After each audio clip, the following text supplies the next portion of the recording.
వందనాలు స్తోత్రాలు చెల్లించుకున్నాం నాయన. మీ అనాది సంకల్పంలో మమ్మల్ని అందరినీ కూడా జ్ఞాపకం చేసుకున్నాం.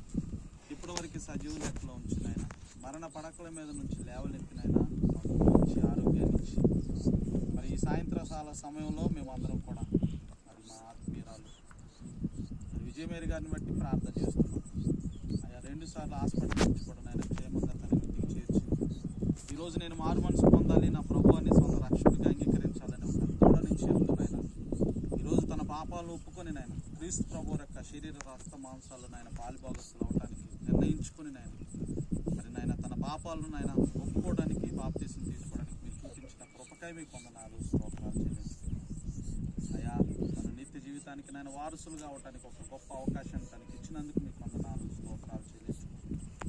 పరిశుద్ధులందరూ ఎదుట నాయన జరుగుతున్న ఈ గొప్ప కార్యక్రమం మీరు సంతోషిస్తున్నారని మేము నమ్ముతున్నాం. నాయన మీ గొప్ప కార్యాలు జరిగించింది అయ్యా, మీ కృపను రానివ్వమని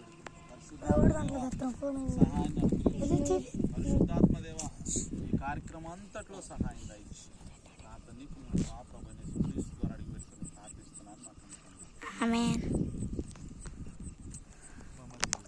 దేవుడి గురించి నీకు చెప్పారుగా, పాస్ గారు చెప్పారుగా, పాస్ గారు చెప్పారా చెన్నారు కదా అని.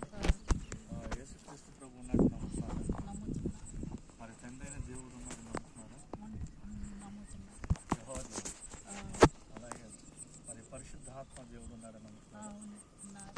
వాళ్ళ ముగ్గురు ఏకీభవించి ఉన్నారని నమ్ముతున్నారా? వాళ్ళ ముగ్గురి ద్వారా రక్షణ ప్రణాళిక మరి భూమి మీద జరిగిస్తున్నారని నమ్ముతున్నారా? ఇప్పుడు నువ్వు పాప అని ఒప్పుకున్నావా? పాప చేసేవని ఒప్పుకున్నావా? మాట చేత, క్రియ చేత, చూపు చేత, ఆలోచన చేత, అలాగే వినికిడి చేత ఈ 5 దారులు మన పాపం చేసుకుంటాం. ఈ పాపాలన్నీ నేను చేశాను, నన్ను క్షమించమని దేవుడి దగ్గర మొరపెట్టారా?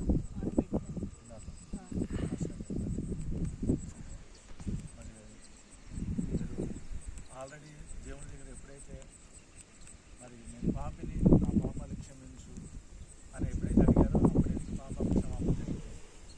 ఇలాంటిది విశ్వాసంతో అయితే ఒక పాపి అనేవాడు ఒక నీతిమంతుడిగా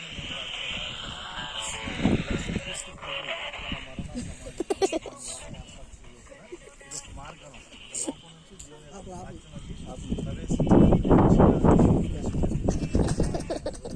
ఈ మార్గంలో నుంచి లోపల కాబట్టి అందుకే మరణంలో అలాగే మన శ్రమలో